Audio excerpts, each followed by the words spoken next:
வணக்கம், நான் உங்கள் இளையராஜா. இது குமுதம் ரிப்போர்ட். அப்பவும் இப்பவும் எப்பவும் அதிரடி கலெக்ஷன், சரவெடி செலிப்ரேஷன். குமுதம் நேயர்களுக்கு வணக்கம், நான் உங்கள் இளையராஜா. இது குமுதம் ரிப்போர்ட். அஇஅதிமுகவினுடைய அடிப்படை உறுப்பினர் பதவியிலிருந்து முன்னாள் அமைச்சர் கே ஏ செங்கோட்டையனை அதிரடியாக நீக்கியிருக்கிறார் அஇஅதிமுகவுடைய பொதுச் செயலாளர் எடப்பாடி. இதுதான் தற்போதைய தமிழக அரசினுடைய ஹாட் டாபிக்காக இருக்கிறது. கே ஏ செங்கோட்டையனுடைய இந்த அடிப்படை உறுப்பினர் நீக்கத்திற்கு பின்னணியில் இருக்கக்கூடிய அரசியல் என்ன, இதுவரை செங்கோட்டையனுக்கும் எடப்பாடிக்கும் என்ன மாதிரியான பிரச்சனைகள்லாம் இருந்தது என்பதை கொஞ்சம் விரிவாக இந்த வீடியோவில் பார்க்கலாம். குறிப்பாக செங்கோட்டையன் அவர்கள் 1972 எம்ஜிஆர் தலைமையில் அஇஅதிமுகவில் இணைந்தவர். 1977 முதன்முறையாக சத்தியமங்கலம் சட்டமன்ற தொகுதியில் போட்டியிட்டு எம்எல்ஏவாக தேர்ந்தெடுக்கப்பட்டார். அதன் பிறகு 1980 2021 வரை கோபி தொகுதியில் தொடர்ந்து சட்டமன்ற உறுப்பினராக அவர் வெற்றி பெற்று வந்திருக்கிறார்.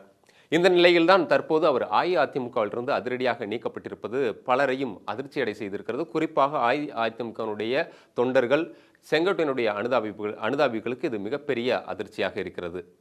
50 ஆண்டுகளாக அரசியலில் இருக்கும் கே ஏ செங்கோட்டையன் அவர்கள் குறிப்பாக எம்ஜிஆர் காலத்திலிருந்து ஜெயலலிதா, ஏன் இப்போது இருக்கக்கூடிய பொதுச் செயலாளர் இபிஎஸ் வரை அவர் மிகவும் அவர்களுக்கெல்லாம் விசுவாசியாக இருக்கக்கூடியவர் தான். ஒரு போர்ப்படை தளபதியாகவும் செயல்பட்டு வந்தவர் என்று சொல்லலாம். ஆனால் திடீரென கடந்த ஆண்டிலிருந்து எடப்பாடியோடு அவர் கொஞ்சம் முரண்பட ஆரம்பித்தார். இதனுடைய பின்னணி என்ன என்று பார்த்தால் 2024 நாடாளுமன்ற தேர்தலில் அஇஅதிமுக படுதோல்வியை சந்தித்தது. இதனை அடுத்து கட்சியை எப்படியாவது பலப்படுத்த வேண்டும் என்று கட்சியிலிருந்து பிரிந்து சென்றவர்கள் எல்லாம் ஒன்றிணைக்க வேண்டும் என்று சொல்லி கடந்த வருடம் ஒரு 6 அமைச்சர்கள் எடப்பாடி அவர்களுடைய வீட்டில் சந்தித்ததாக ஒரு செய்தி வெளியானது. அதை எடப்பாடி தரப்பிலிருந்து மறுத்தால் கூட அதை செங்கோட்டையன் போன்றவர்கள் உறுதி செய்தார்கள். அந்த சம்பவத்திற்கு பின் நெருப்பூத்த நெருப்பாக இந்த பிரச்சனை என்பது செங்கோட்டையன் அவர்களுக்கும் எடப்பாடி அவர்களுக்கும் போய்கொண்டுதான் இருந்தது. இது பெரிய அளவில் வெளியில் தெரிய ஆரம்பித்தது என்று சொல்லப்போனால் அத்திக்கடவு அவிநாசி திட்டத்திற்காக எடப்பாடி பழனிசாமி அவர்களுக்கு நன்றி தெரிவித்து பாராட்டு ஒரு விழா ஒன்றினை விவசாயிகள் ஏற்பாடு செய்திருந்தார்கள். அந்த நிகழ்ச்சியை செங்கோட்டையன் அவர்கள் புறக்கணித்தார். அவர் அப்படி புறக்கணிக்கவுமே ஏதோ பிரச்சனை இருக்கிறது என்று பேசப்பட்டது. குறிப்பாக அதில் நான் ஏன் கலந்து கொள்ளவில்லை என்றால் அந்த அழைப்புதழில் அம்மா படமோ எம்ஜிஆர் அவருடைய படமோ இடம்பெறவில்லை, அந்த நிகழ்ச்சியிலும் வைக்கவில்லை, அதனால் தான் கலந்து கொள்ளவில்லை என்று அவர் தெரிவித்தார். அதற்கு நிகழ்ச்சி ஏற்பாட்டாளர்கள் இது ஒரு அரசியல் நிகழ்வல்ல என்பதால் அப்படி வைக்கவில்லை என்றெல்லாம் காரணம் சொன்னாலும் செங்கோட்டையன் அதிலிருந்து எடப்பாடி அவர்களை மெல்ல மெல்ல மெல்ல எதிர்க்க தொடங்கியது அங்கிருந்துதான். அதன் பிறகு சில நிகழ்ச்சிகளிலும் அவர் பங்கேற்காமல் புறக்கணித்ததையும் பார்த்தோம்.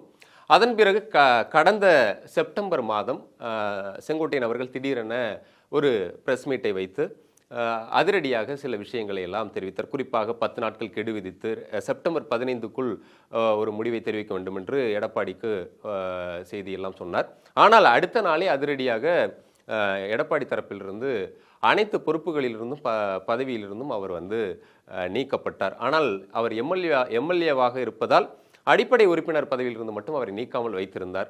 அதன் பிறகு செப்டம்பர் 15 ஏதாவது அதிரடியாக எதுவும் செய்வார் என்று எதிர்பார்த்தால் அப்படி எதுவும் இல்லாமல் மிகவும் மௌனமாகவே செங்கோட்டையன் அவர்கள் இருந்தார் என்று சொல்லலாம். குறிப்பாக ஹரித்வார் சென்று வருகிறேன் என்று சொல்லி டெல்லியெல்லாம் சென்று வந்தார். குறிப்பாக அவர் அமித்ஷாவை சந்தித்தார். இது போன்ற பல தகவல்கள் வெளிவந்து கொண்டிருந்தது. செங்கோட்டையன் திமுகவிற்கு போகப் போகிறார், தனிக்கட்சி ஆரம்பிக்கப் போகிறார் என்றெல்லாம் சில யூகங்களான செய்திகளும் வலம் வந்துதான் கொண்டிருந்தது. ஆனாலும் செங்கோட்டையன் அவர்கள் தன்னுடைய எப்போதுமே அவர் அதிமுகவினுடைய விசுவாசியாகவும் இரத்தத்தின் ரத்தமாகவும் தான் அவர் இருப்பதால் அந்த கட்சியை விட்டு அவர் விலகவும் விரும்பவில்லை என்றும் சிலர் சொன்னார்கள். குறிப்பாக அண்மையில் நடந்த சட்டமன்ற கூட்டத்தொடரில் கூட எடப்பாடி அவர்களை பார்த்து அவர் சிரித்த போது எடப்பாடி அவர்கள் தான் கண்டுகொள்ளவில்லை, அதனால் மன வருத்தத்தோடு இருந்தார் என்று அந்த செய்தியும் நாம் பகிர்ந்திருந்தோம். அதை தொடர்ந்து குறிப்பாக அஇஅதிமுகவினுடைய வடக்கு மண்டல மாஜி அமைச்சரின் இல்ல திருமணத்தில் அவரும் கலந்து கொண்டார். அப்பொழுது அவரை சந்தித்த முன்னாள் அமைச்சர்கள், அவருடன் இருக்கக்கூடிய சக நண்பர்கள், குறிப்பாக முன்னாள் அமைச்சர் ஜெயக்குமார் அவரை சந்தித்த போது உங்களுக்கு நிச்சயமாக எப்போதும் கட்சியில் ஒரு இடம் உண்டு, நாங்கள் பேசியிருக்கிறோம், நிச்சயம் எடப்பாடி உங்களுக்கு பாசிட்டிவாக தான் அவர் முடிவெடுப்பார் என்று சொன்னபோது அவரும் மகிழ்ச்சி அடைந்ததாகலாம் நாமுமே செய்தி வெளியிட்டிருந்தோம். ஆனால் அதற்குள் என்ன நடந்தது என்பதுதான் இப்பொழுது மிகப்பெரிய விவாதத்தை ஏற்படுத்தி இருக்கிறது. அவர் மீண்டும் அஇஅதிமுகவில் பயணிக்க வேண்டும் என்றுதான் முடிவு செய்திருந்தார். இந்நிலையில் நேற்று தேவர் ஜெயந்தியில் கலந்து கொண்ட போது அவர் குறிப்பாக ஓபிஎஸ், டிடிவி தினகரன் இவர்களோடு அவர் அங்கு வந்தது. குறிப்பாக ஓபிஎஸ் உடன் காரில் ஒன்றாக சென்றது இதெல்லாம் மிகவும் பரபரப்பை ஏற்படுத்தியது.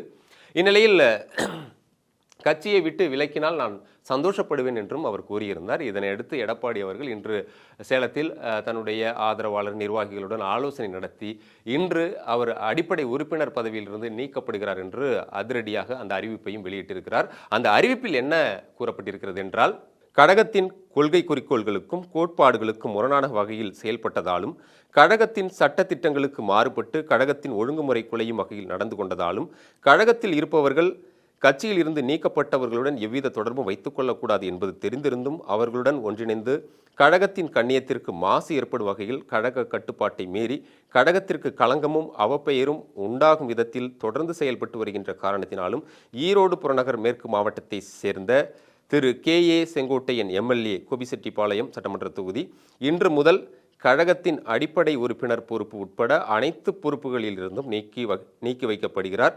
கழக உடன்பிறப்புகள் யாரும் இவருடன் எவ்வித தொடர்பும் வைத்துக் கொள்ளக்கூடாது என கேட்டுக்கொள்கிறேன். எடப்பாடி கே. பழனிசாமி, கழக பொதுச் செயலாளர், சட்டமன்ற எதிர்க்கட்சித் தலைவர், தமிழ்நாடு முன்னாள் முதலமைச்சர் என்ற அறிக்கையை இன்று மாலை அதிரடியாக வெளியிட்டிருக்கிறார். இதனைத் தொடர்ந்து என்ன நடக்கப் போகிறது என்றுதான் அரசியல் விமர்சகர்களும் அரசியல் நோக்கர்களும் இதை கூர்ந்து கவனித்துக் கொண்டிருக்கிறார்கள். நாளை, அதாவது நவம்பர் 1 நாளை காலை 11 மணிக்கு நான் செய்தியாளர்கள் சந்திப்பில் இது பற்றி எல்லாம் விரிவாக பேசுகிறேன் என்று செங்கோட்டையனும் சொல்லியிருக்கிறார்.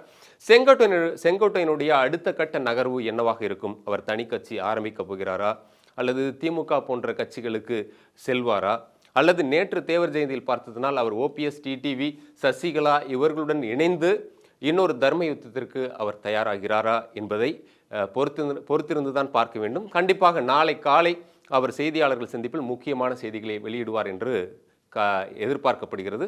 நாளை பார்க்கலாம் நடக்கிறது என்று. உடனுக்குடன் தொடர்ந்து செய்திகளை தெரிந்து கொள்ள குமுதம் ரிப்போர்ட்டுடன் இணைந்திருங்கள். நான் உங்கள் இளையராஜா. அப்பவும் இப்பவும் எப்பவும் சென்னை அதிரடி கலெக்ஷன் சரவெடி செலிப்ரேஷன்.